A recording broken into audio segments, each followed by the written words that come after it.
Welcome everybody to episode 5 of the Everyone Hates the Commissioner. We're already at 5. It's been a lot of fun. Today it's the three of us. It's going to be Jake, Dan, and myself.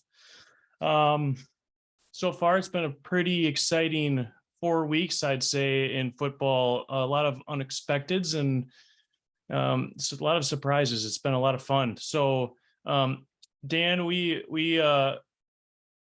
know each other. We've done this before. We're a little experienced. But Jake, how's it going tonight, buddy? It's going good. How about yourself?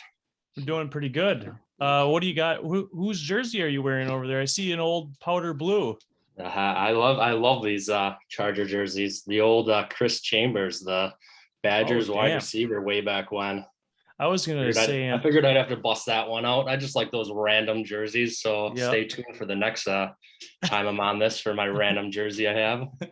I was gonna say Antonio Gates. I thought I saw a 9 up there, but hey, Chris Chambers, that's a good one too. So take us back to our first day, Jake. How did we meet, buddy? Well, it all started with the city of Fond du Lac. Did I actually started before you because you were still in like high school. Yeah, we were just seasonals together and drove around town, did some Turned stuff. Some water valves. Yeah, turned some water valves, the fun stuff for 2.5 summers, and then I left you. Yep, you did. So where are you from? Originally Fond du Lac, relocated to Neenah. So yeah. I said this last week, and I'm not sure if you listened or watched, but congratulations again. The wedding was a blast. Thank was you. A lot of fun. It was a good time. How is it going now? How is it being married? It's another day. Just like we weren't married. So same thing now, just a little bit less stress. Oh, for sure. Even though Samantha did all the planning. So yeah, I gotta thank her. So I didn't have to do it. Otherwise, we probably wouldn't have got married at that point because I've just still been planning. Yeah. What do you got going on this weekend? Anything fun, or are you leaving? When are you leaving? No. Where are you going? Tell us. Tuesday. So we're kind of just staying low for this weekend. Where are you going? Yeah, we're going to Ireland for a honeymoon. So should be good. So that's a real. After. Go ahead. Sorry. I was gonna say I'll have to catch up on the old podcast once I get home because I don't really know what my internet situation is gonna be. Yeah. Well, I was gonna say that's a perfect place for 2 more redheads. I couldn't have picked a better honeymoon destination. Oh, for sure.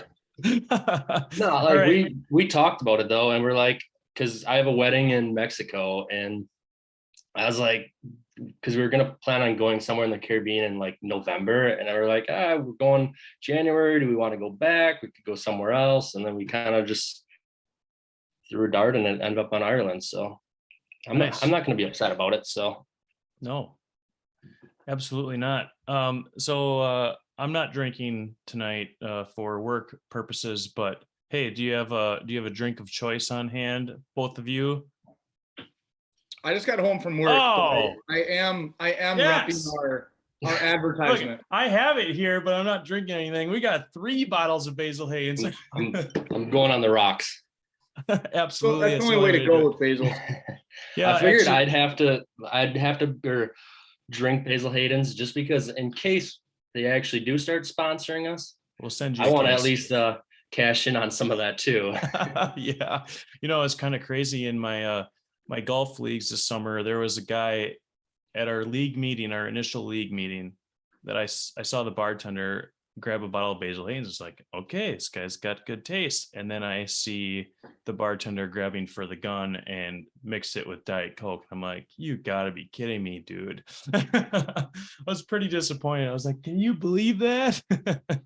But yeah, it's good stuff. So Jake, you are the only undefeated one left in our league. Congratulations there. Which means we have only one 0-4 team left. But why don't you kind of give us background on your team? probably should be 3-1, but as I was telling Dan earlier, got pretty lucky against you, Nick. Thankfully, CD Lamb dropped a couple touchdowns, probably. Yeah, it did. Yeah. So yeah, got lucky. Not gonna apologize though. Yeah, I don't know. It's very wide receiver heavy and tight end heavy and kicker heavy, which I'm excited for the new rule. Yeah, I just so everybody knows, we're gonna kind of change that. Not this year, next year we're gonna. So right now we kind of have that standard scoring that everything 30 to 39, or actually anything under 39 is 3 points. 40 to 49 is, sorry about that. Everything under the under 40 to 49 is 4 points, and then 50 to 59 is 5. That's kind of pretty standard, but we're going to switch it up and we're going to go to 0.1 points per field goal, which is going to benefit you and maybe hurt you a little bit. But I think if you have like a 58-yard field goal and somebody hits a bomb and drills it, you're going to get 5.8 points rather than just the 5. But if you go under 30, you're going to lose a little bit, but how often does that really happen? I mean, I don't really have to worry about it. With as much as these coaches are going for it, and I want to talk about that later, these decisions, but yeah, it's going to be a pretty rare occurrence. Yep. I mean, I'm excited for it because I have Justin Tucker, and that guy just hits bombs. So yeah. Well, let's almost hit 2 60-yarders this weekend down in London, or I should say over. Little double doink. Yeah, another double doink. Actually, I was on my notes. So, Jake, what was your strategy kind of going into the draft and kind of what you're going into this league in general? So my strategy, I mean, as you probably can imagine by just looking at my team, is very pass heavy, which can be good, I guess. I mean, especially for like this year where like the running backs really aren't doing a whole lot for the first couple games. I mean, there's some good, Saquon, which was a steal, but yeah, I mean, very pass happy. I think I got a little screwed in some of my picks. More specifically, like my Michael Carter one, because I was hoping he was going to be the number 1 running back because we drafted before the actual NFL draft this year. Yep. And I was like, okay, he turned it on at the end of last year, and I was pretty excited for him. And then because everything I was seeing was Brees Hall was going to go to the Bills, and I think they had like the 28th or 29th or something, and then they passed over him. I think they wanted a defensive guy. And where did they trade back? I think I don't know what it was, but yeah. And all of a sudden, I think the 33rd was the Jets, and they draft Brees Hall, and I was like, oh, come on, I just screwed him. But I even thought he was still gonna have like some good production this year, but then he kind of like this last game, he just fell off, like, and it's just the Brees Hall show right now. So I don't know. We'll see about that, how that goes. But he's good. Like, he can catch those passes out of the backfield, which is good. But I think it's just going to be a lot of Brees Hall now. Yeah, I think they're going to do a lot of, it's going to be 50-50. I don't think they're not going to hand it all. They're not going to hand over the keys to Brees Hall quite yet. I don't know. What do you think, Dan? Yeah, I think they're still going to be one of those teams that's going to feature 2 backs. Yeah. I definitely think it's a little worrisome that they were on Brees Hall so heavy right away. When you draft a running back in the 1st and 2nd round, now you're looking to make a change. But I still think Michael Carter has a lot of value. Like you said, he can be a 3-down back. And I think the Jets offense is still evolving. They're very young. So I would not, be too scared or throw in the towel quite yet. Oh yeah. I'm not dumping them. If anything, it's just a handcuff. I mean, I got a couple 3rd rounders, We still have not made a trade on the air yet, Nick. No, we haven't. And we could. There was an offer sent Jacob's way last night, and we don't have to discuss the details if you don't want, but have you rethought that at all yet today, Have I Jake? rethought that? Yeah, I think I'm still gonna pass. All right. Sounds good. We'll, For Hey, we'll I get think what Stu you're back giving on up. here. We'll get Stu back on, and we'll get a trade out of it. Yeah. So actually, before we get into Obi's picks, which is our favorite segment of the show, I kind of want to run around and do the status of the league a little bit first, and then we'll get into Obi's picks, and then kind of dive into some more questions, and then just fan or football NFL talk. But but first off, Jake, how do you value draft picks in this dynasty league? Because I think everybody's still kind of. I mean, I think there's a few people that have got their minds made up, and I think everybody else is just kind of feeling it out yet. How do you feel about the whole thing? I'm gonna back up one bit because I want to Okay. say what I say in because I'm a commissioner in my redraft league with my friends. I literally tell them all the time that fantasy football just comes down to luck at the end of the day. Yep. Like it does. I mean, unless you're drafting like a kicker in the first round, like you got to just basically go with the best available player at the time. I mean, a dynasty is a little different because you don't want to draft old guys right away necessarily, but I don't know. I always say it just comes down to luck, who gets injured, whatever. Yeah, what was your question again? I forgot. Well, I agree with you 100% that it's all luck. And I think I've alluded to it in the past couple episodes that everything is really balanced right now because, like you said, it's we don't know. But because we know, only thing we know right now is the now. We don't know the future. We don't know how long players are going to play. We don't know about injuries. And that's another thing we could touch on with Tua in a little while. But that's why I think, like, I agree with you 100%, and especially in redraft leagues, a lot of it is luck. But I think in the future, the 3-4 years down the road, these draft picks they're gonna be a lot more important. But that going back to my question, how do you feel about those draft picks? Yeah, I mean, I don't want to have less than 3. I can tell you that, at least with what I have, and if I can gain more, that'd be good. Yeah. Yeah, no, I They're agree. just kind of there for you right now, or what? They're just kind of there for you at the moment. Yeah, I don't know. And yeah, I think next year's draft class is going to be good, so I think it would be helpful to have more. Yep. I don't know. We'll see. I also it's easy for me to say at 4-0, but like I like my team. Like obviously there's some older players on there, and I just need to restock some positions. Then I think I'll be good. And if that's in the draft next year, I mean that's then, but or hopefully hitting the waiver wire to find like one of those 2 players available. Yeah. Looking at your team, though, I mean, you really only have Stafford and Devont there that are considered, on the back end of their careers, but they're still. You wouldn't consider Eckler? I mean, for a running back, I guess you could call him middle-aged, yeah. Yeah. I think he's only got 5 years in the league. Eckler does? Yeah, this is his 6th season. Oh.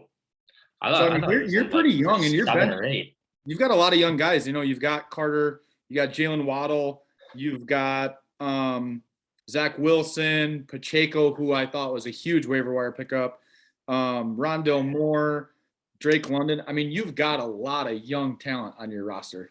Yeah, and Rondell Moore. I mean, just being injured and then finally coming back last week and having like 66% of the snaps was huge because I'm pretty sure I played the guy who had Dortch or whatever the heck his name is. Mm-hmm. And he started him. And from my understanding, he took a lot of the targets away from Dortch. So yeah, Rondell Moore played 86% of the snaps. Oh, 86. He didn't have too big of a game though, if I remember correctly. Just 3 for 11, but yeah. I mean, his first game this season, it's probably more like a preseason easing him into that. Yeah. But 86% snap share that's a good sign. Yep, for sure. He's just so little, isn't he? Only like 5'8", just little speedster. 5'7", $180. Oh yeah. So he's gonna have some problems and issues staying healthy over the course of his career. But He is when he's got the ball in his hands, he's fun to watch for sure. So the thing that I think is really, really hurting me in this league right now is my efficiency. And you can look back at our weekly report and see that had I started who knew Jared Goff and Josh Jacobs, who I think is a really, really good back. His team just needs to be in the lead, because when they're in the lead, he's just going to pound it, and he's just such a strong runner. But I'm struggling with my efficiency. Once I kind of dial in that lineup, I think, Dan, you've got a lot more guys that you can do that whole set and forget kind of thing besides for the bye, where I'm still playing that circle, that musical chairs at running back right now, and that's kind of hurting me a little bit. But yeah, it's crazy. I mean, Jake, you got almost 600 points, and then fortunately 118 more than your points against. I mean, Dan, you're just crushing. You're leading the league in points with 623, and then you got about 520 going against you. I'm actually going, it's pretty even, where like you brought up before too, Jake, where that CD Lamb drop, that was one catch away from shutting down that undefeated record that you have. But other than that, I mean, who's getting screwed here? Cody is getting real screwed. He's not putting a whole lot of points, but he's got 430 total points over 4 weeks, which isn't great, but he's got a young team. He's got some growing to do, but 610 against, that hurts. It doesn't make things very easy. But also, can we just take a moment to share our condolences for Stu? Yeah. It's 2 losses now of under a point. Yeah. And actually, that's tough. And to bring up another thing, in the other league, a fantasy league that I'm in, him and I made a monster trade on Friday night, and I sent him David Njoku, Michael Thomas, and Javonte. What's that? Javonte Williams, and then another receiver. I can't remember offhand. And then wait, who did you send? Actually, let's start the other way around. I got Jalen Waddle, Breece Hall, and Kareem Hunt, because I have Nick Chubb, and I wanted I think you could make a very, very strong argument that Kareem Hunt is the best handcuff in the league. Sure. And then so I wanted him, and then so I got those 3, and then I sent him Michael Thomas, I can't remember the other receiver. Oh, Jerry Jeudy, David Njoku, and I sent him Javonte Williams, and then 2 days later tears his ACL. So poor Stu's just getting and Michael screwed. Thomas is out, so yeah, he's just getting screwed in fantasy this year. But yeah, it's crazy. And one more thing about I actually put that on my notes about Stu. What do you guys think? Do you think Stu gave up a little too early on the King? Because I'm thinking that he did. King Henry, I'm talking. Because he traded him 2 weeks ago already, or 2 Saturday nights ago. I think he quit on him a little too soon. Dan? Yeah, I would say so. Because I mean, in reality, who else do the tight ends really have? I mean, Treylon Burks, but a rookie. I don't know. He is getting up there in age, and that's a little bit of a concern that he got hurt last year. So yeah. I feel like once a running back gets injured at least once, I mean, it's kind of downhill from there when they're older. Let's not say that, because my team is. Hey, Saquon's doing good for you, though. Yeah. I think that's been the biggest shock of the year, that he's healthy, knock on wood, for you. I'm not shocked at all. It's only a matter of time that I still just love reminiscing about his hurdle against Iowa, where he hurdled the guy and then stiff arm a guy while he was still in midair. Like, I think that's just insane. His athleticism. Yep. He's nuts. So, all right. Well, Dan, I think it's that time that we get to see everybody's favorite pet, and we're going to dive into some NFL talk here. But so let's start it off with Obi's picks and see how he's doing so far this year, and see he's got this tomorrow night. Let's see. Best part of the week. Hello, everybody, and welcome to week 5 of Obi's Picks. This week, we have a pretty good matchup between two AFC teams. We have the 1-2-1 Indianapolis Colts against the 2-2 Denver Broncos. Should be a pretty solid matchup this Thursday. All right, let's see what we got, Obi. Who do you have? Come on. Oh, he really eyed up the Colts, but he's going with the Broncos. Looks like the Broncos. Did you record this before the beginning of the year, Nick? No, nope. I don't want to watch that game at all. I know I don't either. It's especially with Jonathan Taylor banged up, but yeah, 2 starting running backs out. Yeah, yep. Well, Obi's not doing so hot so far. He's only 1-3 this year. I'm thinking he picked the right team on this one. I'm still not a Russell Wilson fan, and I think those Broncos are maybe it's just some slow progress there on offense for them. But I'm thinking he went with the right pick here. So I agree. I have one other graphic here for you, Nick, that I added in. I didn't tell you about. All right. I want to show you. I want to get your guys' thoughts because I actually think this game could be important if the Broncos or Colts want to salvage their season, if they can break one out. But take a look at this bad boy. Oh yeah, I saw that. That's nuts. Yep. So how amazing is that? Jake, what are your thoughts? I've asked Nick before about if you were an NFL GM, put your GM hat on here. What do you think of this deal? Do you think it was still worth it for Denver, considering what they're trying to do? I mean, I feel like they needed to stay relevant in the division. I mean, you look at Justin Herbert and Patrick Mahomes, like you got to do something. But I mean, in the end, there's how many Super Bowl or contenders that have like a Jared Goff or something, or some backup QB that's not like your Aaron Rodgers or someone like that, Tom Brady. I mean, the stats are nuts. I think the Broncos will be better. I think they just got to figure it out, especially with the new quarterback, new coach, like all that. I mean, yeah, the total cash salary compared to Geno is just, and what the Seattle gets too.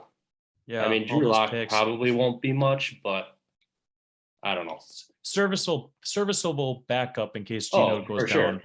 Yeah, it's crazy. That Seahawks team is really kind of blowing people's minds, and I agree with you that the Broncos they're gonna kind of figure it out a little bit down the road. But I'm kind of thinking that they might be a little bit too far back behind Kansas City and the Chargers right now. The Chargers don't have the best record, but they've shown some really, really good flashes. That's a younger team and a really solid defense who is now dealing with some injuries. But so I wanted, outside of the Packers, Jake, who's been your favorite team to watch? And then give us a little explanation on why. Favorite team to watch. I mean, I'm probably just going to say the Chargers here. I mean, if I had to root for any other team, it's going to be the Chargers, obviously from the jersey. Yeah, I mean, just growing up, LT was just insane back then. Their defenses were good. Junior Seau. And I mean, now, especially with like Justin Herbert, like how can you go wrong there? Yeah. And especially like Joey Bosa, I know he's injured now. I don't know if it's long term. I can't remember what it is, but like I think it's good defense has a good defensive end. So yeah, I think it's going to be a little bit for him. I think he did some damage to his groin. It was a groin injury. But I mean, for me, outside of the Bengals, because I've brought this up and I was going to try to switch it up a little bit. The 49ers have been a lot of fun to watch. I don't really root for them. But at least, but they're a lot of fun to watch. They're especially watching Jimmy G be successful already again this year. And Debo is a blast to watch, and that defense is flying around right now. I And just who do can't you- stand them because they curb stomp the Packers in the playoffs every single year. So I just know. I can't root for them. No, I agree with you there. It's just they're a sight to see right now. Dan, what do you think? I mean, I love Hard Knocks, and I've actually always been a Lions fan behind the Packers, so I love that. I love that offense. But I'm kind of gonna have a boring answer here, but I just love watching Patty Mahomes and the Chiefs. Hmm. They're so creative. The offense is so fun to watch. Watching that game last week, the throws he's making, just every week you're like, he can't keep doing that, but he keeps doing it. And also Buffalo. I know Buffalo's had a couple questionable games, but I think that team is a freight train. I definitely think it's a Buffalo KC matchup again in the AFC Championship, but that's just me. Yeah, that I can see that happening. Yeah. I'm gonna jump back a little bit, and I forgot to ask you, Jake. Just going back to our Dynasty League here. What do you think about this sleeper app compared to other apps? Like, I don't know what other platforms you're using, but how do you feel about this one? I only ever used the ESPN one. Okay. I just like, I'm probably the only one that really could care less for sleeper. It's good. I'm getting used to it now, but like I just like the simplicity of the ESPN one. Mhm. And yeah, there is some actually like the percent of snaps played. Like I think that is awesome just to like gauge players and everything for sleeper. And I think it's a little more customizable. Yeah. I mean, ESPN, you can't do like anything really. But no, it's growing on me. It's interesting too, like especially in games. Like I'm pretty sure you can see like RB1 and RB2, like their stats like at the same time. Where like for the ESPN one, you have to flip back between the two players. I'm pretty or well, oh yeah, something like that. But Yeah, I don't know. if you slide over and you click on a specific game, you can watch all the Yeah. fantasy players going at the same time, which is a really, really cool feature there. Like it's not terrible. Like I like it, but I don't know. It's very complex app in my opinion. Yeah. Took some getting used to, Yeah. for sure. What do you guys Dan, why don't you start? What do you think about what happened this last Sunday afternoon over in Green Bay, Wisconsin? Take it and move on. Honestly, I mean, we didn't play bad. We didn't play good. I think the one takeaway for me is what I've been saying for the last 3 or 4 years is we do not have that kind of like that factor where we just put somebody away. We have struggled to do that, and it's shown in those playoff games. So that worries me that it doesn't really feel like we fixed it. But at the end of the day, I'll take a dub. Jake? It didn't really happen last game, but the game before, it's just amazing. This happened against the Rams last year in the playoffs. Like we just fumble, we score a touchdown, then we get the ball back, we're just driving, and then a fumble, and then our offense is just in shambles for the next like 5 possessions. It's just insane. Like I don't know why they get it in their heads that all of a sudden they just don't know how to play football anymore. But yeah, those momentum killers are hurting us really, really bad this year. And I think our offense kind of really thrives off of momentum, because you can kind of see how it gets pretty stagnant after a couple bad plays. You saw that in the playoff game against the 49ers. We went down the field, scored right away, got the ball back, driving again, and then that fumble to Mercedes Lewis, just I think it was a killer. And like you said, it got in their head, and that momentum, for whatever reason, that's just it's kind of been one of their real demons, maybe besides defense in the past, and it's really unfortunate. But so it was a really fun time. I was at the game. We tailgated at Badger State Brewing Company and got a really, really good spot overpacked by shipping and receiving, and got a perfect spot for tailgating, all wide open. John came out, visited for a little bit. We had a really good time. nice day. I don't think you could get a more perfect day in October in Wisconsin for a Packer game. But that place is so much fun. I don't know. I'm sure, Jake, you've been to a game recently. Dan, I'm not sure if you have or not, but man, that place is so much fun. It's electric in there. And everybody just like for 3 hours, everybody is just a big family. I mean, we were standing next to this guy. He was chatting with us the whole time. And every time we score, everybody's just giving high fives. It's such a blast. Just love it there. I love the tailgating. I mean, Yeah. it's just nuts. Yeah. But yeah, it's been a couple of years since I've been. I want to go this year. It's just they all play like late games, and then I wasn't going to go early in the year, but I don't know. It's tough, but try to get there. All right. Well, how about let's move on to well, Can I bring one? Go ahead, Jake. Can I bring one thing back up about the Packers? Are we done talking absolutely. about them? Yeah. Okay. So we're kind of discussing about the explosive plays. So I saw this on Twitter yesterday, I think, of teams that have, or like big plays, they call it. So 10 plus yards rushing or 20 yards plus receiving plays this year. The Eagles are 36. Where do you think the Packers rank? They have 36. The Eagles do. So they're number one, obviously, because they're just a juggernaut right now. I don't think the Packers would be that far behind because they are making a bunch of big plays that just feel like they've just kind of struggled to finish and get into the end zone. I'd say maybe 28. Dan? I would say, yeah, I'm with Nick. I think I would say probably 4th or 5th in the league right now, top 5. They're tied with the Lions right now in second place with 35. Wow, I just thought that was nuts. Place. And they're pretty even. I mean, they have 18 rushes over 10 yards and 17 passes over 20 yards.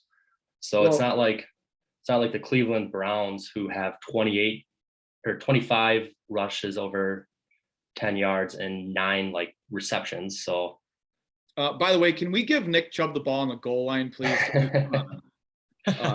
Nick, I know you've got some random thoughts later that you want to go over. One random thought, since Jake brought up another point about the Packers. Watching the game, Romeo Doubs is already starting to kind of remind me of Devontae. I'm not saying he's Devontae Adams. What I mean is that relationship with the Rodgers. And if you hear Rodgers talk about him, he speaks very highly of Doubs. If you rewatch that game at the end of the game, who was Rodgers going to on those quick audibles? He was not looking at Allen Lazard or Randall Cobb. He was looking at Romeo Doubs, and I think that's something to pay attention to over the next couple of weeks with Doubs' development.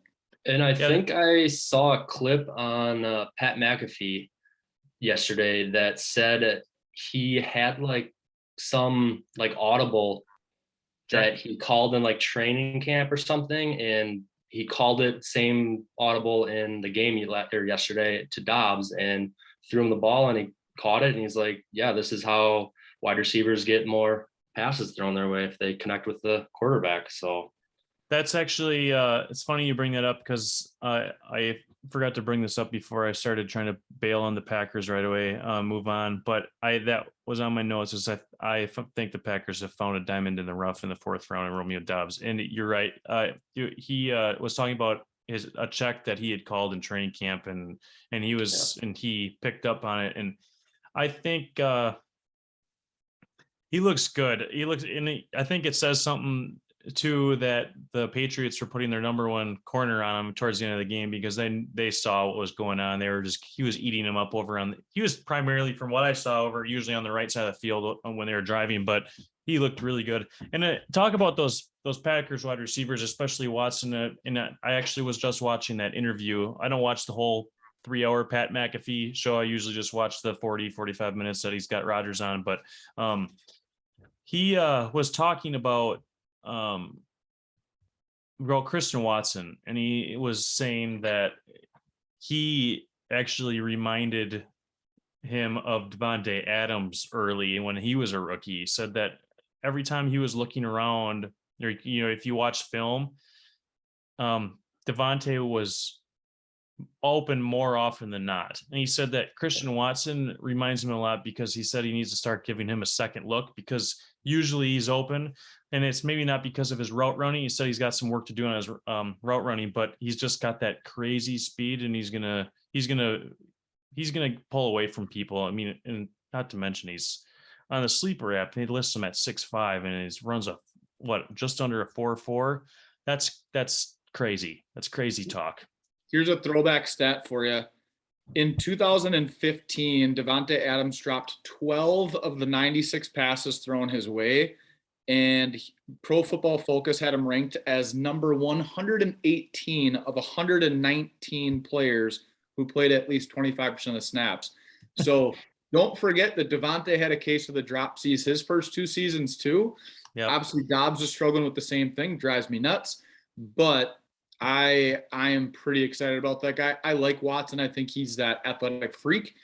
And I also think it helps because Lazard is not a true number 1. He's a great complementary number 2. He can block. He's a big body. He's a red zone target. But yeah, I'm all aboard the Dobbs train. Yeah, those two are going to complement each other really, really well too over the next 4, 5, 6, hopefully 10 years. Because they're both fast, but the size, and you can kind of do some things. They're using Watson a lot in motion, and I think that's a really good, because especially kind of these little dumpers or the kind of the pitches or whatever, these end arounds, just get the ball in his hands. He's gonna make somebody miss with that speed, but that's just gonna open things up for Dobbs down the field. So, and I think Watson's gonna be a more complete version of an MVS. Oh yeah, I think he'll be good at like blocking. Like Lazard is a wonderful blocking wide. Mm-hmm.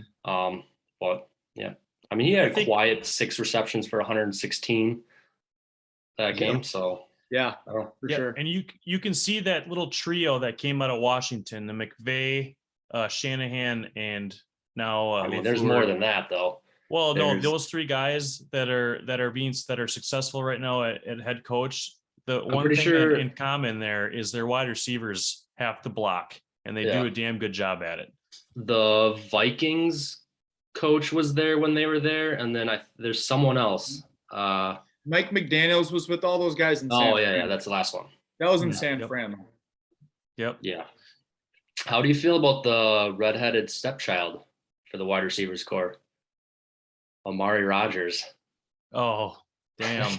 That's not looking like a very good use of a 3rd-round pick anymore, is it? I don't know how he hasn't requested a trade at this point. Like, there's really, at the beginning of the season, there was really no clear number 1, and then a couple injuries, and then he still just didn't ever see the field.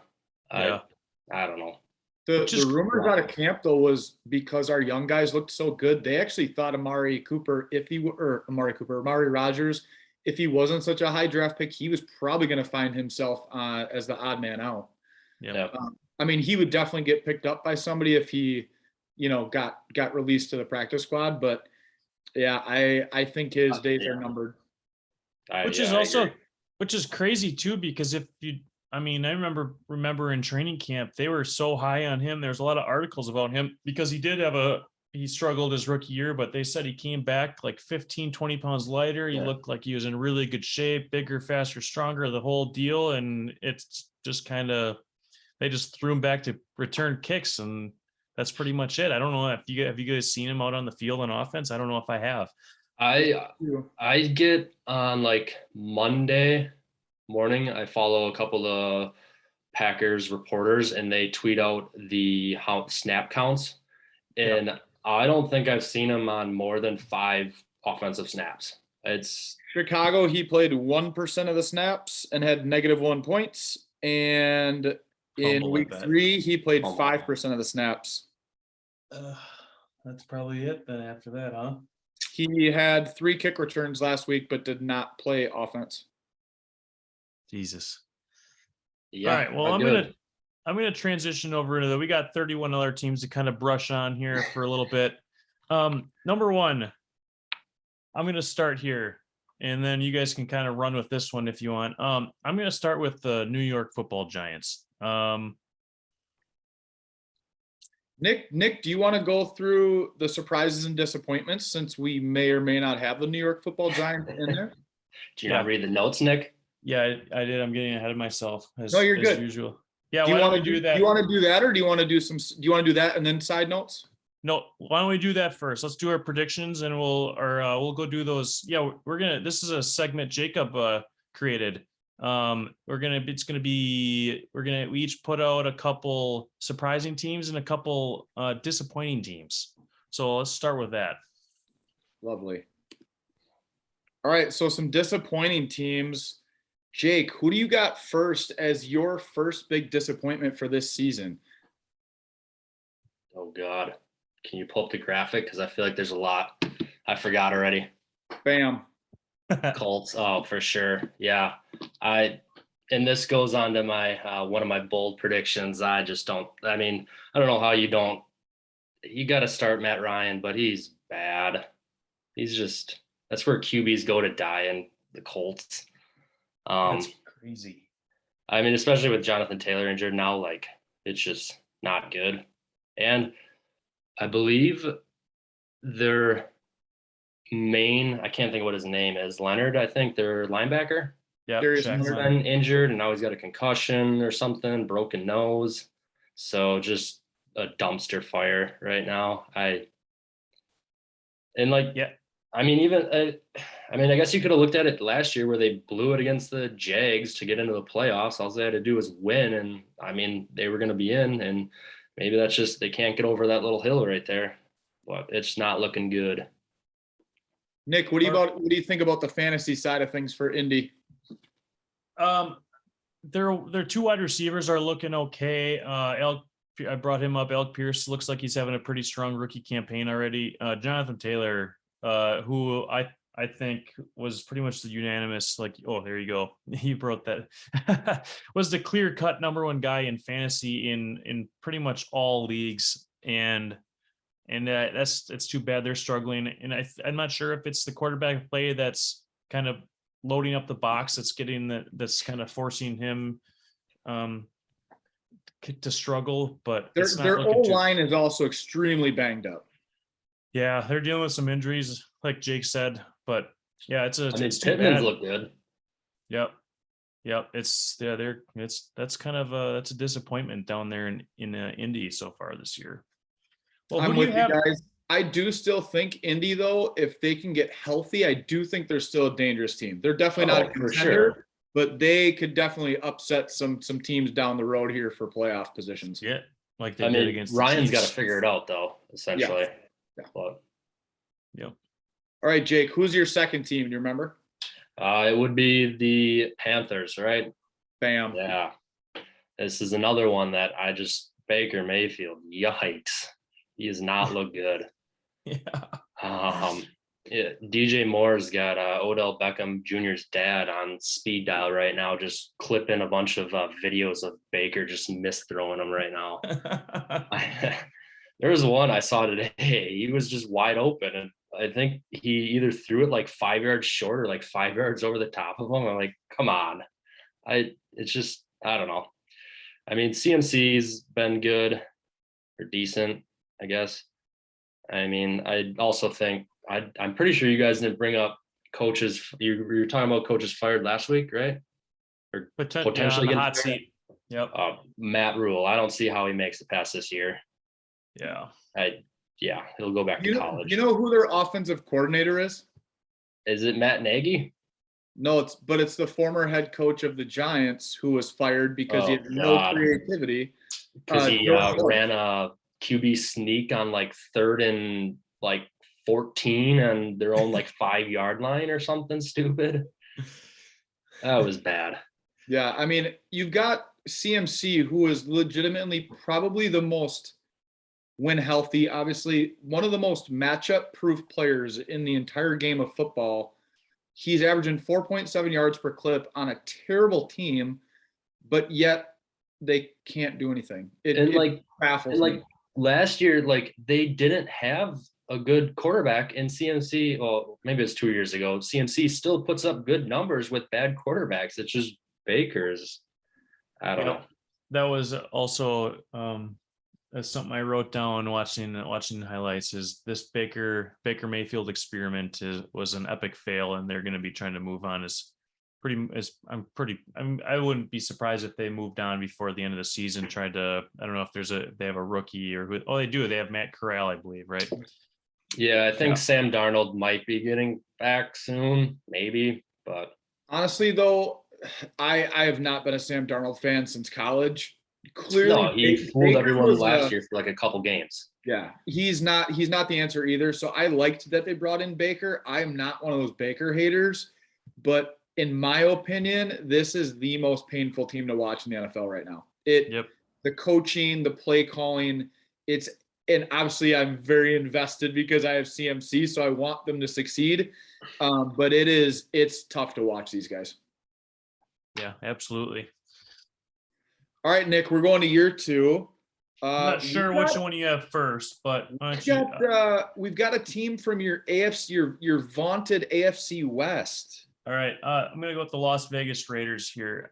So I think this is one of the widely known disappointments in the league. They went out and spent their first, second round draft picks to bring in Devontae Adams, and then paid him a lot of money. Not that he's not worth it, not that he's not playing well over there in Las Vegas, but bringing in a offensive guru for his at the head coaching position for a second stint in the AFC West, it's not boding well over there. And I don't care if you want. I think I said this last week. I don't care how many buddies you want to team up with in the NFL. If you're not winning games, somebody's going to get pissed. And I think pretty soon the wheels are going to come crashing off the silver and black. And it's too bad because I've rooted for Derek Carr. I don't think he's an awful quarterback, but he's not looking too great. I think he's trying to force things, which I don't understand. I don't think he needs to with those 3 weapons he has on the outside, and then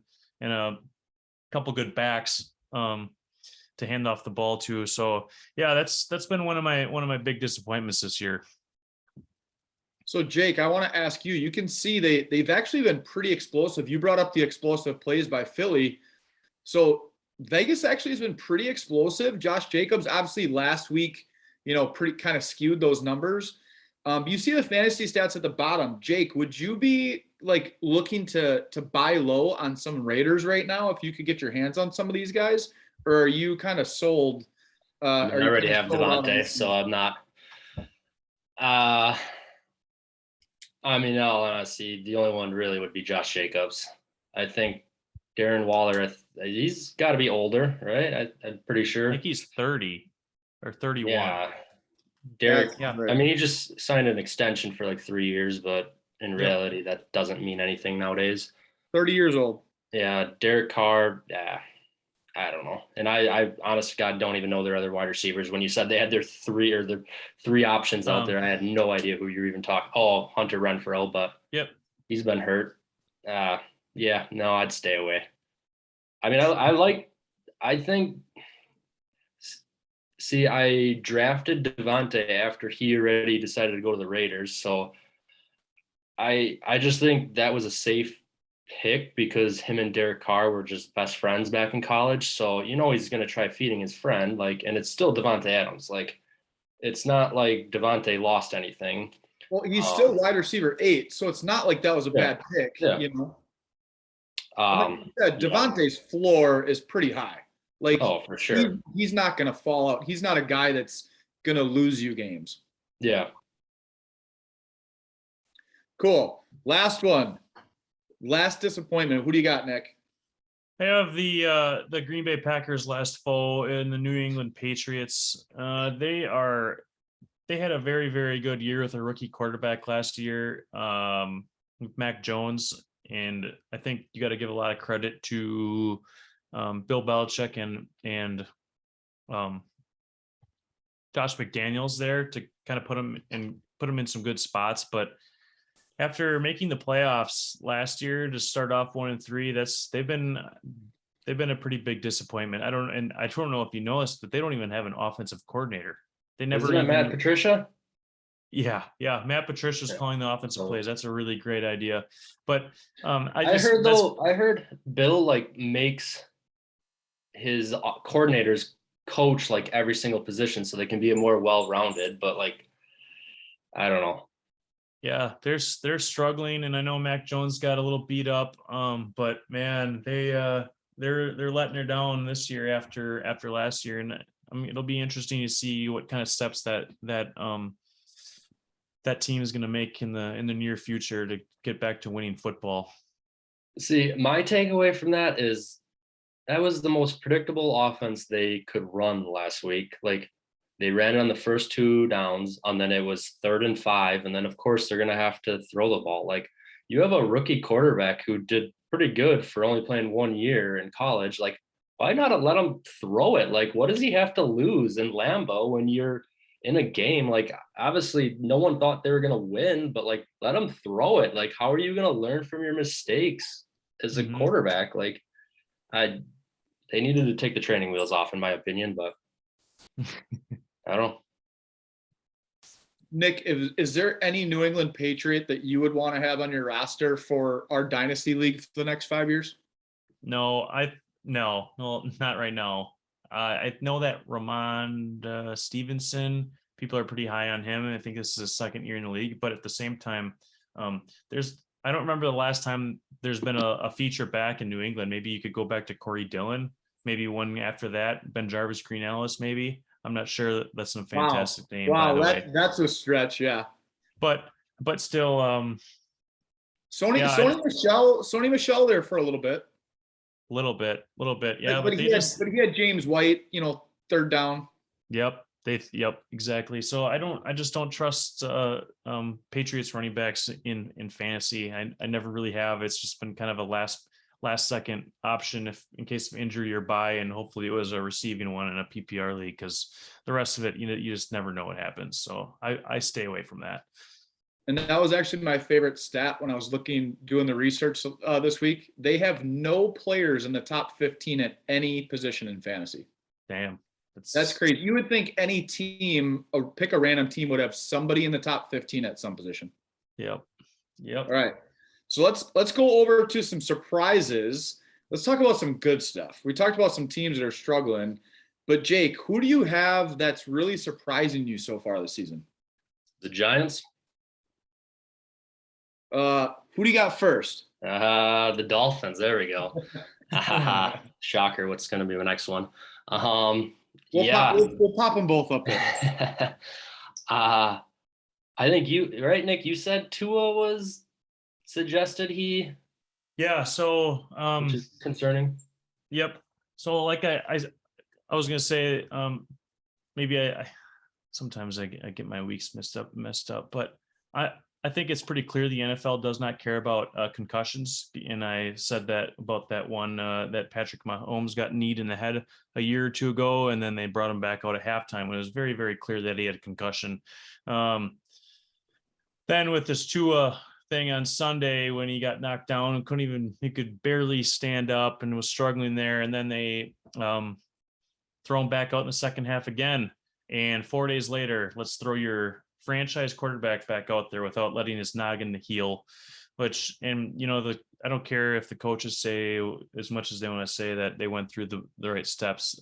I think it's pretty evident that he had concussion, and you should probably just have a better judgment and let that guy's brain heal up a little bit more than 4 days before throwing him out there and getting chased around by 300-pound men running 20 miles an hour. But yeah, it's really unfortunate, and because there's a thing going to the guy that Will Smith played in the movie Concussion. That same doctor, he's a CT expert and concussion expert, and he advised him to retire from football after taking 2 of those two big hits to the head, and especially being stretchered off last Thursday night. So, but yeah, back to the Dolphins though. I mean, quarterback situation going forward. I don't even know who their backup is. Teddy. Teddy Two Gloves. Yeah. I mean, they might have one of the best wide receiving duo threats out there, because Tyreek can take the top off, and Waddle is that underneath guy that, I mean, even he can take the top off. I mean, it's good. Mike McDaniels is doing something down there. I mean, especially with wins over the Bills and Ravens, which the Ravens defense doesn't look great, but and the Pats, yeah, Pats are Pats. Yeah, I mean, it's their offense, definitely. Yeah, they've definitely taken a really good step forward this year up until Tua getting hurt, but we'll see what Teddy can do now and for the rest of the season or up until Tua comes back or if he does. Yeah, well, I think the key takeaway here is those explosive plays like you guys talked about. They have 2 wide receivers in fantasy that are wide receiver 3 and wide receiver 5. That's That's pretty crazy. fantastic. And Nick, what do I love as a quarterback? What do I love? Fast receivers, all Fast receivers. And who do they have that jumped Chase Edmonds this year? Raheem Mostert, who was an absolute burner. I have never been a huge Dolphins fan, but they are fun to watch. Yep, they are. They sure are. All right, Jake, why do you got the Giants up here at a surprising 3-1?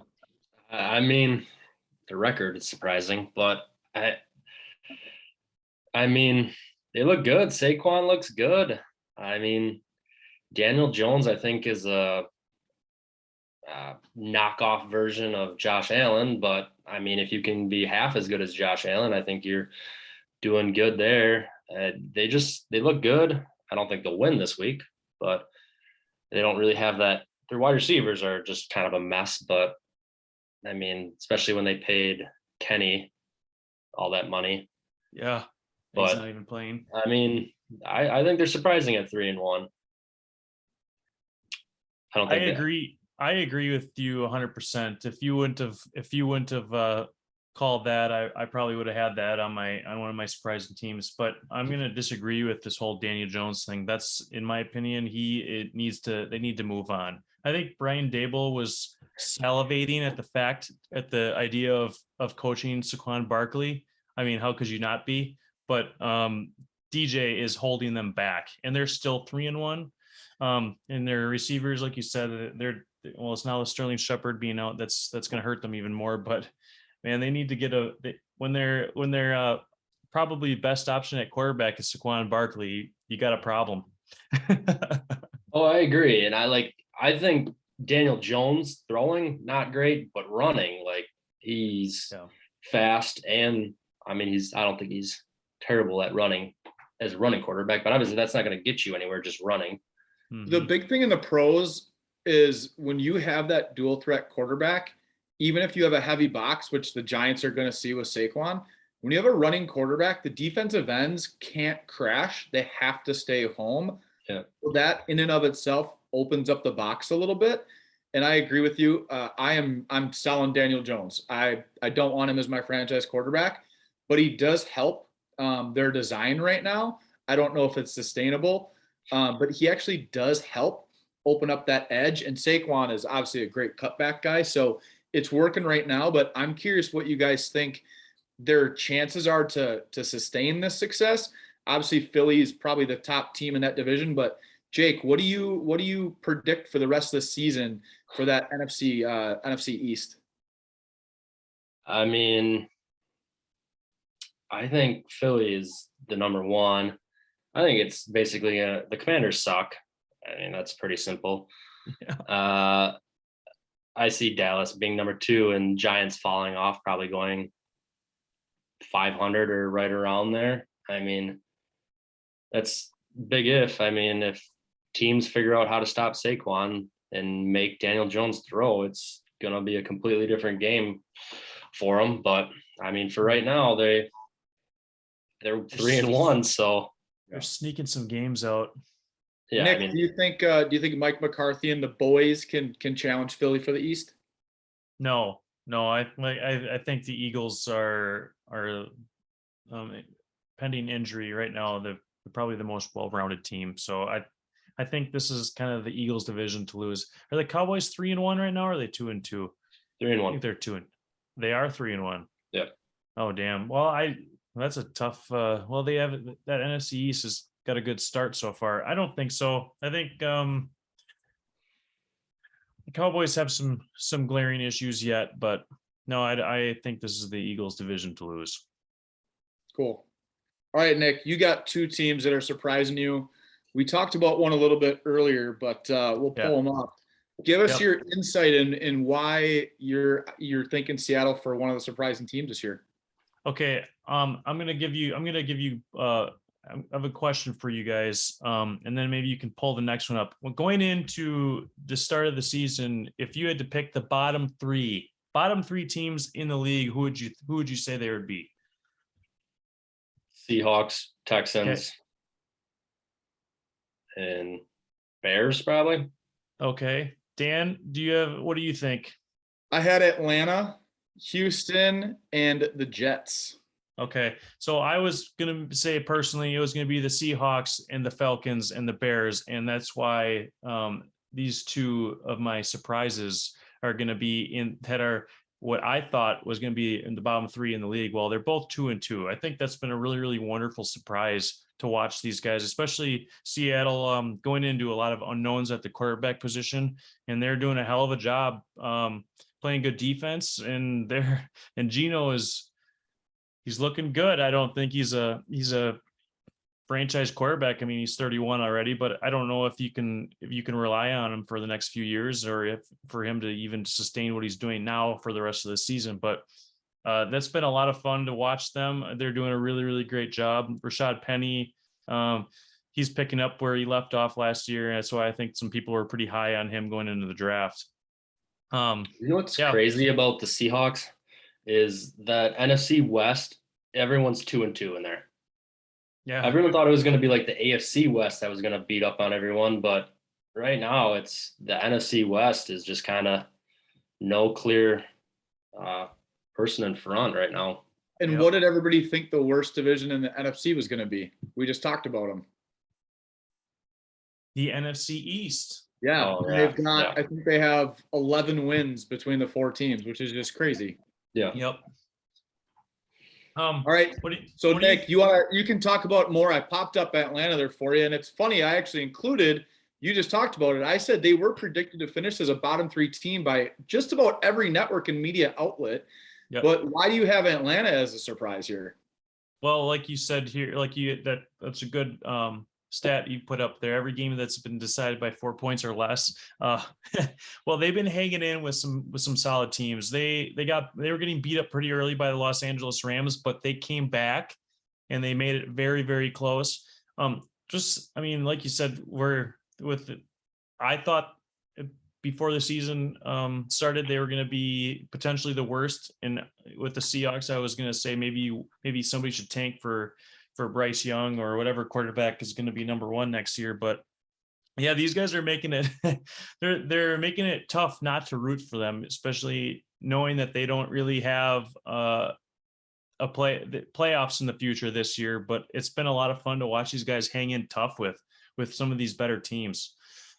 Hey, I mean, I do a wins over under league for the NFL, and the Falcons were 4.5, and they're 2 away or 3 away from hitting the over for that. Yeah. So yeah, I probably would have taken the under divisions. They got a good shot because that division is not strong. Who'd you take, Jake? Was it over? Did you take over or under? I took the under, unfortunately. So yeah. Well, I probably would have preseason as well. Yeah. So, Dan, you have anything to add on those Falcons, those pesky Falcons? No, I love seeing Atlanta. I've always liked Marcus Mariota. I mean, he's not an elite quarterback, but I've always liked the guy. I mean, he was a solid quarterback. I mean, yes, an average quarterback, but he was solid. I think their game plan, obviously you can see 6 rushing touchdowns over 3 receiving. They focus on the run game. Cordarrelle Patterson has had a career resurgence. Drake London looks great as a rookie. You know, Kyle Pitts had a little breakout last week. I would like to see him more involved. But you also got to remember they have a young Calvin Ridley that's suspended. If he can come back healthy and with his mind in the right place, they could have a pretty solid young core. And then they just need to find that next quarterback. But I don't think like the Giants, the Seahawks, and the Falcons, I don't think any 3 of those are going to be able to sustain it to make a legitimate push. But it is good to see those teams playing well. Yep. I agree in that. And that Calvin Ridley, that one's a tough one for me to kind of figure out what's going to happen there. I heard that somebody offered a trade. I believe it was the Eagles offered a trade for them, but the Falcons knew that he was going to be getting suspended for gambling. But yeah, I'll be curious to see what he does when he gets back. He's got some proving to do again after a couple good strong years coming into the league. So why don't we kind of dive into our predictions for this week right away, and we'll start with the player of the week.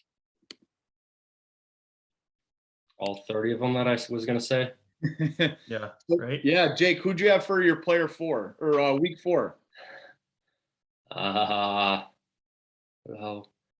trying to find it here. Was it?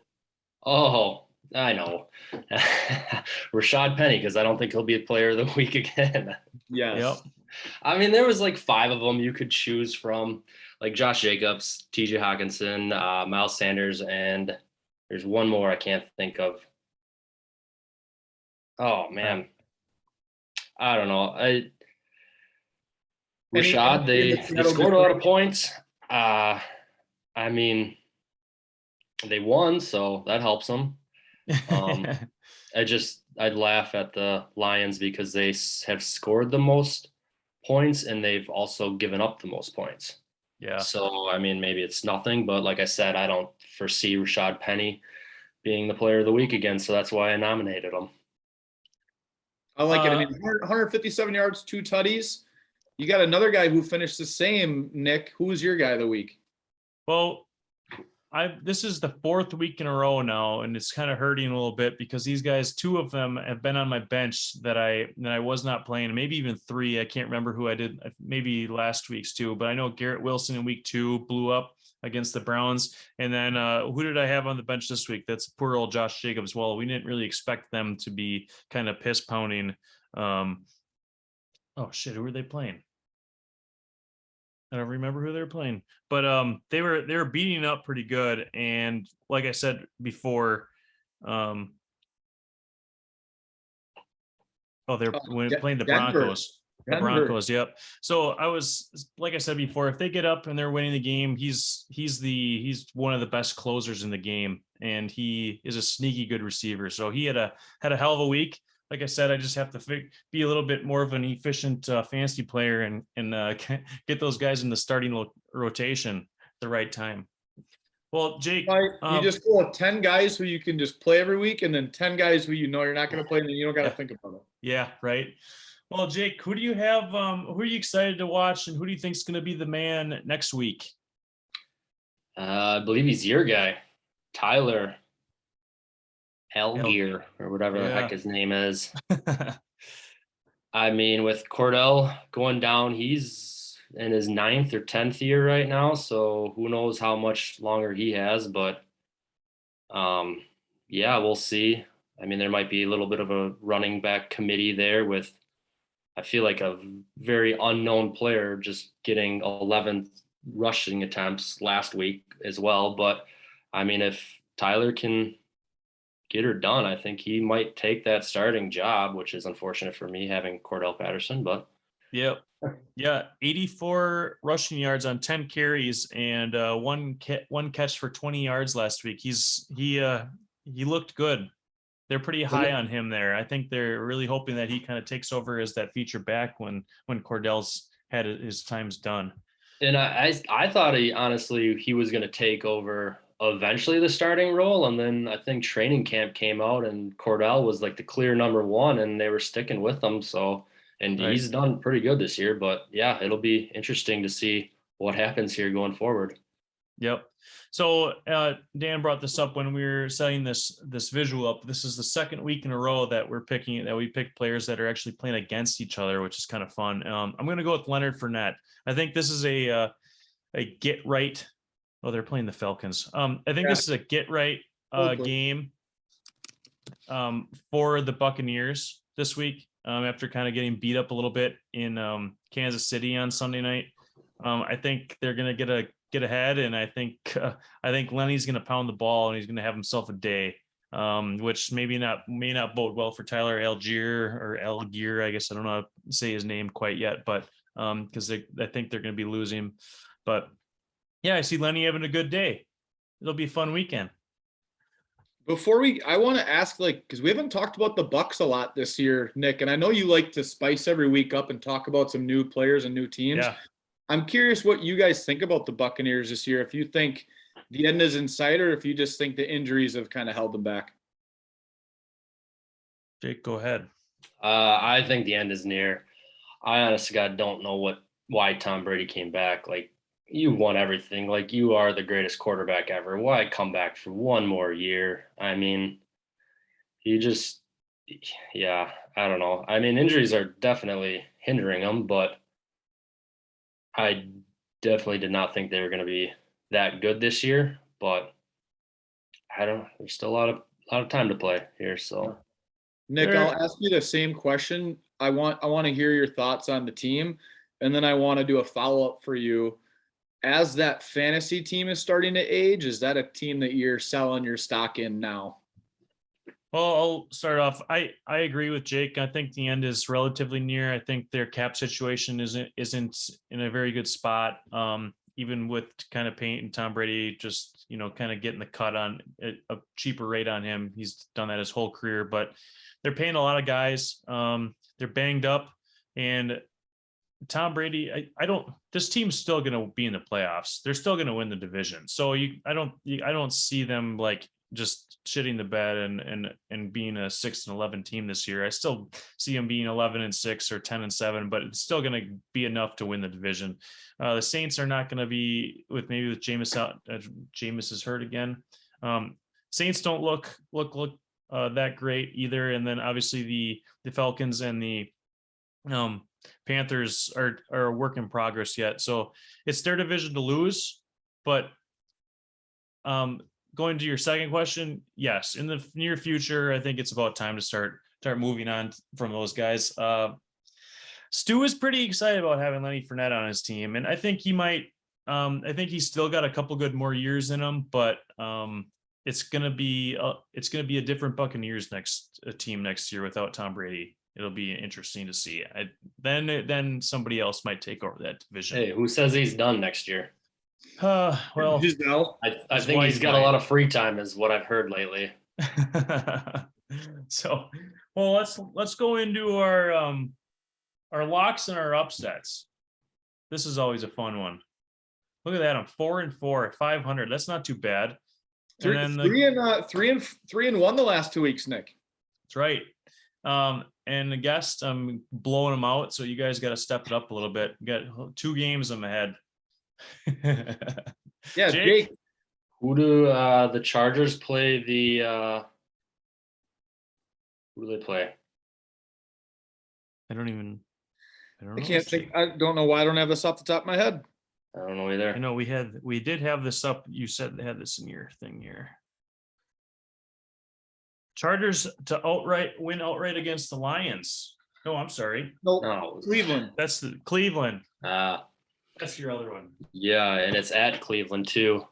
I just think at some point the Chargers are going to figure it out. Obviously, I said this before, their best defensive player was injured, or one of their good defensive players was injured for a while. But no, I think they're going to eventually figure it out. And the Browns, I don't know. Browns are the Browns. They got a good run offense. That's about it. Brown's gonna Brown. Yeah, I think they're just holding out till Deshaun gets back. But give them the ball on the goal line.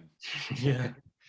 Well, I'm going with the Buffalo Bills. I mean, I'm not entirely sure if they're going to cover that 14.5 points against Pittsburgh, but I think that's about as good of a lock in week 5 as there is this year. So, Jake, who you got for an upset? Lions versus the Patriots, I believe. And it's at New England. That's another team that I don't like any NFC North team besides the Packers. Actively root against them, but I think the Lions are they're doing something and they just haven't performed very well this year. Well, Lost a close defensively, one I'd against say. what? Defensively, I would say. Yeah, oh, for sure. Offensively, yeah. I mean, yeah, it's turned into a Big 12 shootout every time they play. Yeah. Yeah, they just lose. They're losing the close ones, but I don't know. I think eventually they're going to figure it out and go from there. Yeah. So I got the Seahawks. They're going up against the New Orleans Saints. They're 5.5 point dogs on the road. And I think kind of with that Saints team that's pretty beat up, I think they're going to have a decent shot at winning that football game. Yeah. So it'll be a lot of fun. So I want to ask you guys this. So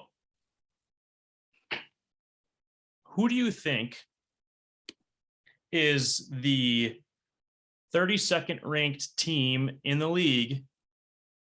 So otherwise, or I should say, which team gives up the most fantasy points per game for players? Not necessarily losing at offensive yards, but fantasy points to players.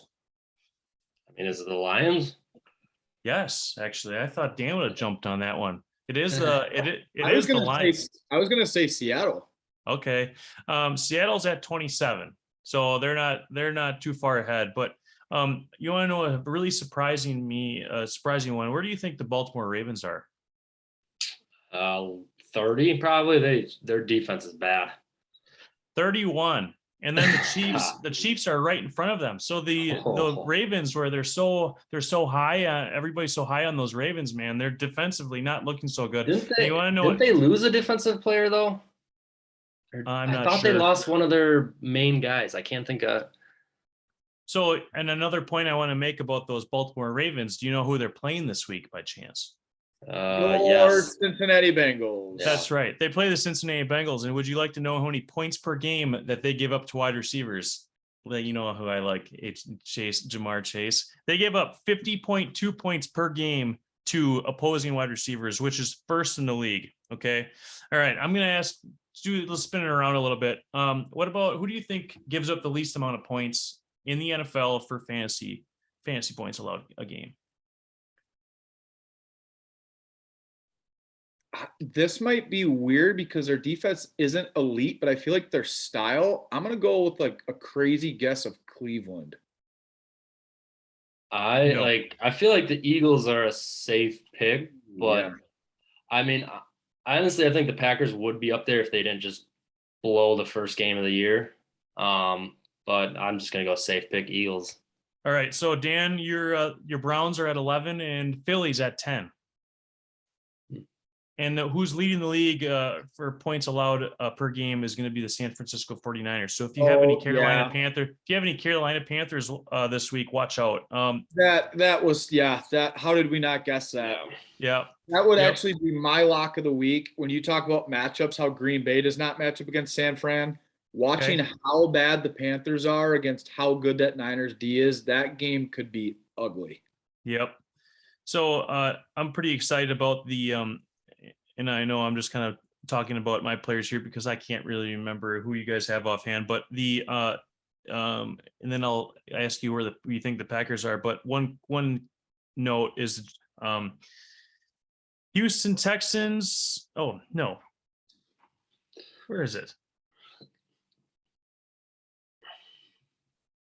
It will be another interesting week watching Garrett Wilson this week because you want to know the team that gives up the most points to the quarterback position is the Miami Dolphins against the Jets because they've been in some shootouts. So that's going to be interesting to see because they're not too far behind. So we're going to have some good matchups.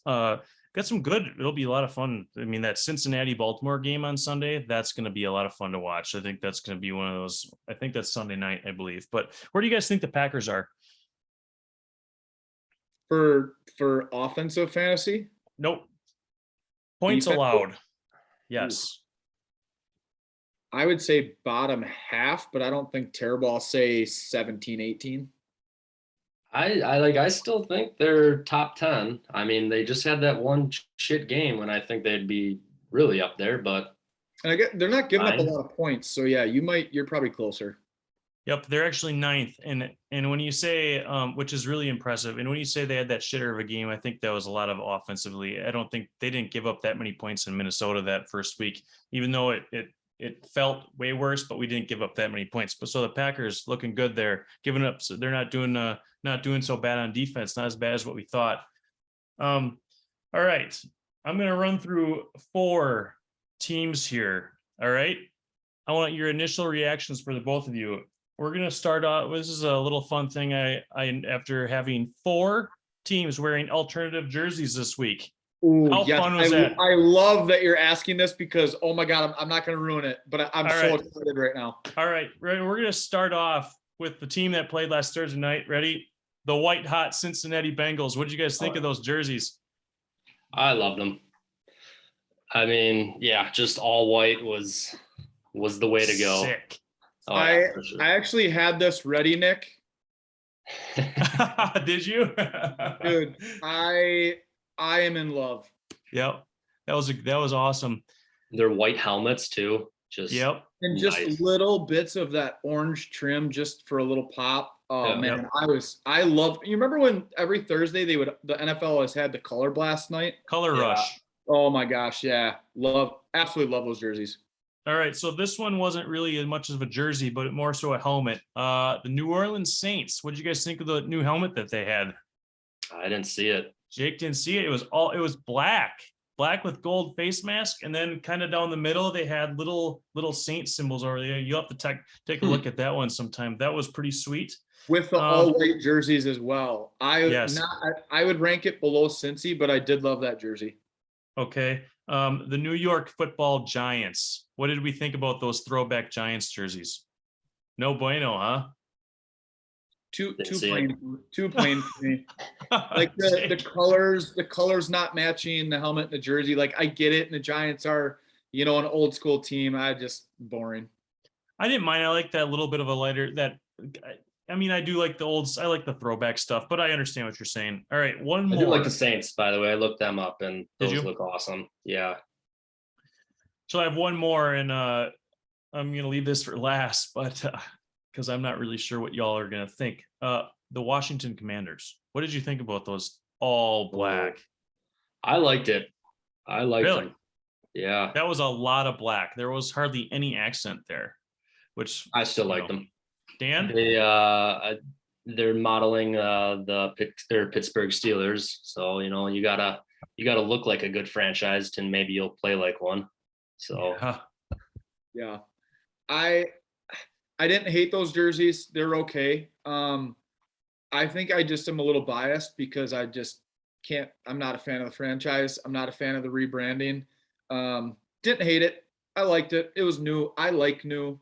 Like I'm a big fan of the NBA city jerseys. Oh, so for sure. I like when the NFL adds in that kind of stuff. So would you rather have them be the football team? No. Something else? What do you think? I actually don't mind the Commanders. It's just so weird because I don't know. It's new. Yeah. So, yeah, it's not bad. So I'll let you know, Chris Berman hated them. When he said they were ugly, he said he was being nice. And that helmet was weird. It had the numbers on the side, and then it had the W like right above, like kind of right where your forehead is. That was really interesting take. I'm wondering how often we're going to see that. So I'm going to do a little quick rapid thing here since we're kind of getting done here. We've been at this for pretty good, about an hour and a half. So we're going to wrap this up. So I have a couple things I want to shoot out. They're not too many. I'm going to start off with Bo and his. Actually, now it's looking like a really, really smart pick. Maybe a little older, but believe it or not, Cooper Kupp is projected 24.46 points. When's the last time that you've seen a wide receiver or a position player projected at almost 25 points? That's insane. Crazy. But McCaffrey, before he got injured, was averaging that 24, 25 projected, but a wide receiver, crazy. Yeah. Nuts. He has more catches than Justin Fields has completions in the year. Well, good for him. Before last week, he had more catches than Fields had attempts. Oh God. Okay. The next one, throwing some stats out there. Did you know how many passes that Tom Brady threw last Sunday night? 42. I think Try- it was. Try Was that right? 52. Yeah, 52 say, it times. was up there. The 45-year-old threw the football 52 times. That's incredible. I mean, I know they were losing, but man, you can't do that to that guy. I mean, as good as he is, you got to run the football. All right, and my last one. I don't know if you guys have noticed this or not, but I noticed our old coach, Mike McCarthy.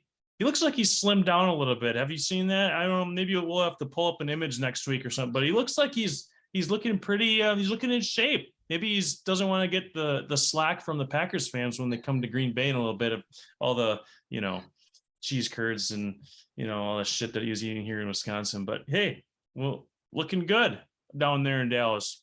So, you guys have any final thoughts you want to throw out there? Oh, I do. Okay. Oh, Since good. Nick, you're the one who likes to joke and make fun of me about blowing my whole fab or whatever it's called. Yeah. All right. So I crunched the numbers. There's about just under 1,700 players make active rosters. Okay. So roughly, I'd say maybe half are offensive players. Is that safe to say? Yep. Give or take. So that gets you down to like 850. We have 21 players on our team. So that's 252. So 252 just on our benches and active or starters, not including IRs, which not everyone has IRs, but so that's 850. But then, I mean, if you really think about it, you really only have wide receivers, running backs, quarterbacks. So then you can take out, most teams carry like 9 or 10 linemen. So then you're down to about there's about 300 guys right there. So 850 minus 300, we'll just say you're down to about 550. So then 252 minus that is you're about 250 players. I mean, I'd say 3/4 of those guys aren't anyone you want to touch ever. You maybe have like, I'd say maybe 50 guys to, I'd say about 50 to 75 players that are going to get picked up throughout free agency. So you know what? I got to give a shout out to these. One for sure, AJ. He's been just listening to a lot of fantasy podcasts. I mean, you know him, Nick. He always ends up taking like second last or last place in our league, and he listens to the most fantasy podcasts I've ever known of any human being. So I got to give him a shout out because he put me on the scent of Isaiah Pachenko. Obviously, looking back now, I for sure overpaid for him.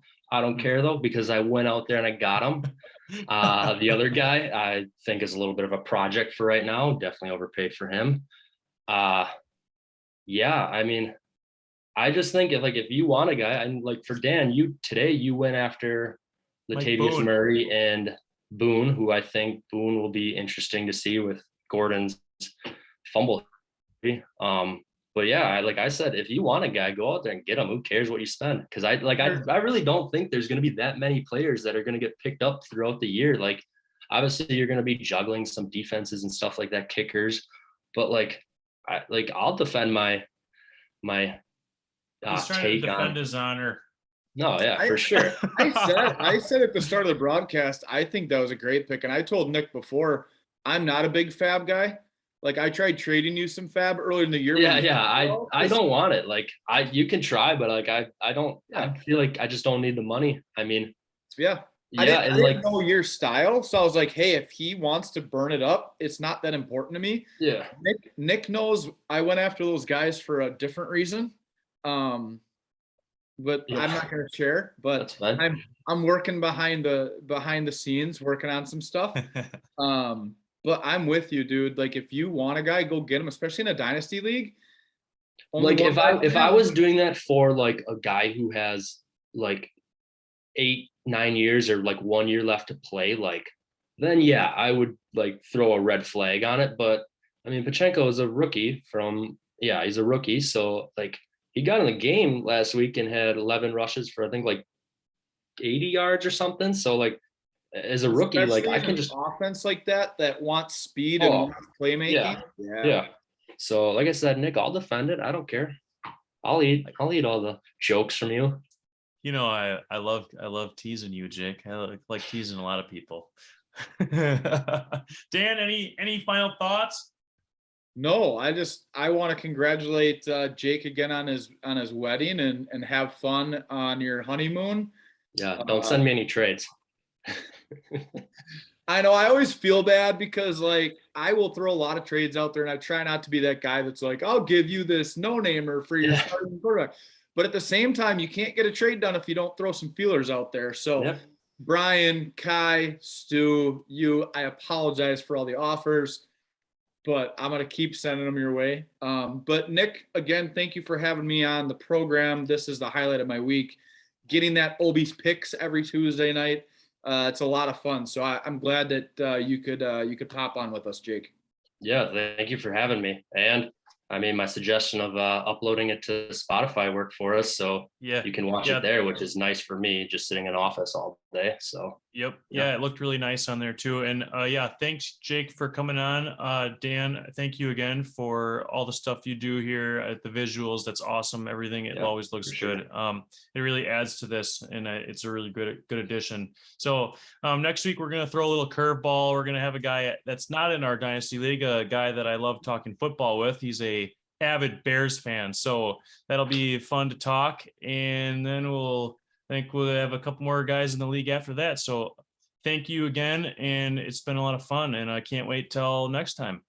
And don't forget that tonight's episode has been brought to you by Basil Higgins. That's right. All right. Thanks, guys. Yeah. See ya.